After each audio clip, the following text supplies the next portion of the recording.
যেদিন অমিত শাহ বলেছিলেন আমরা 23টা আসনে জিতব, আমি ওপর থেকে নিচ পর্যন্ত বলেছি, কেউ বিশ্বাস করেছিলেন বাংলার? যে অমিত শাহ বলেছিলেন 23টা আসনে বিজেপি জিতছে, মানুষ শুনে হেসেছিল, বিজেপি কর্মীও প্রথমে বিশ্বাস করেনি। কিন্তু স্বাধীন ভারতবর্ষের সবচেয়ে বড় political election strategist Amit Shah, আর দ্বিতীয়টি এখনো পর্যন্ত জন্মাননি। তাই যারা 200 পারের কথা বলছেন না, 200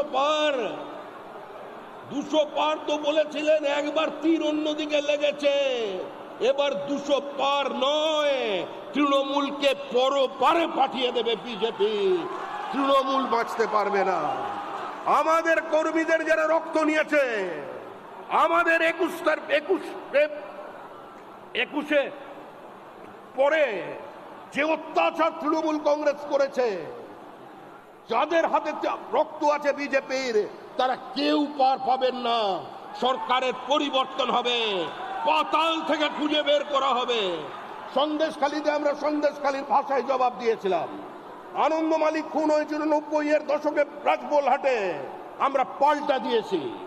আমাদের কর্মী খুন হয়েছিল জঙ্গিপুরে, আমাদের দেখবার জন্য গিয়েছিলেন রবিশঙ্কর প্রসাদ, কঙ্কা টুডুর বদলা আমরা দেখিয়েছি।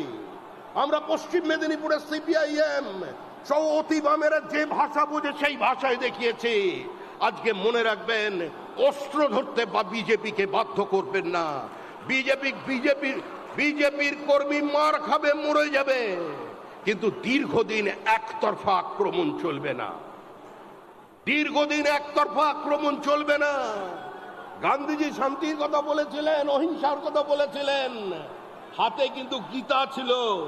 আর গীতায় বলা আছে যে সর্বধর্ম পরিত্যাজ্যং মামেকং শরণং মুষি অহং তাং সর্ব পাপেভ্যো মোক্ষয়িষ্যামি মা শুচো।